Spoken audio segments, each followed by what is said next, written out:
ከነቢዩ ዳንኤል ጋራ በፄዋዌ ወደ ፋርስ ባቢሎን ከኢየሩሳሌም የወረዱ አናንያ፣ አዛርያ፣ ሚሳኤል ወይም ሲድራቅ፣ ሚሳቅ፣ አብድናጎ ተብለው የሚጠሩ 3 ወጣቶች ነበሩ።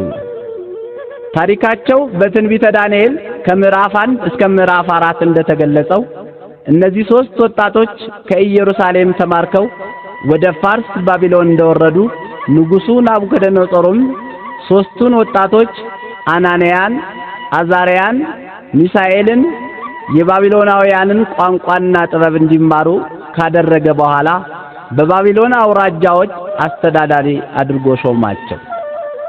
በኋላም ንጉሡ ናቡከደነጾር በፍቅረ ጣዖት ተይዞ በአደባባይ ጣዖት አቁሞ ለጣዖቱ በመንግስቱ ግዛት ያሉ ሰዎች ሁሉ እንዲሰግዱ አዋጅ ባወጣ ጊዜ ሰውም ሁሉ ለጣዖቱ ሲሰግድ 3ቱ ወጣቶች አናንያ፣ አዛርያ፣ ሚሳኤል ለፈጠረን ለእግዚአብሔር ብቻ እንሰግዳለን እንጂ ለጣዖት አንሰግድም አሉት።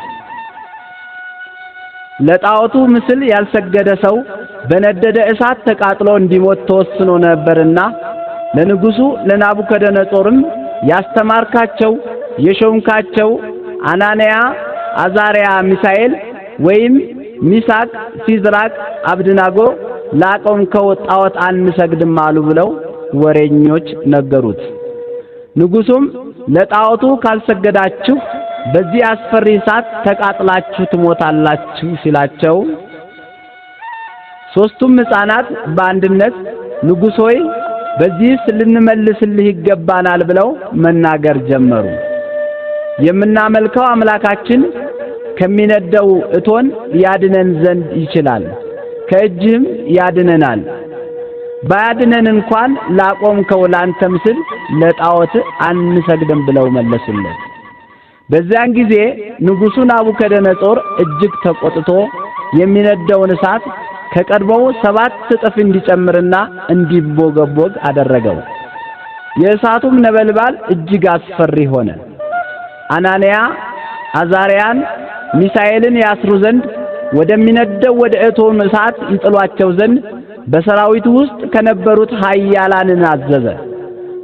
የዚያን ጊዜ 3ቱ ሕፃናት ከቀሚሳቸው ከሰናፊላቸው ከመጎናጸፊያቸው ጋር በሚነደው በእቶን እሳት ውስጥ ታስረው ተጣሉ። የጣሏቸው ኃያላን ሰዎች ግን የእሳቱ ወላፈን ወዲያውኑ ገደላቸው። የመላእክት አለቃ ቅዱስ ገብርኤል ከእግዚአብሔር ተልኮ መጥቶ የነደደውን እሳት አቀዝቅዞ ወደ ውሃነት ለውጦ 4ኛ በመሆን በእሳቱ ውስጥ ቅዱስ ገብርኤል ለንጉሡ ስለታየው በመገረም አማካሪዎቹን እንዲህ አላቸው፣ 3 ሰዎች አስረን በእሳቱ ውስጥ ጥለን አልነበረምን? እነሆ እኔ የተፈቱ በእሳቱ መካከል የሚመላለሱ 4 ሰዎችን አያለሁ።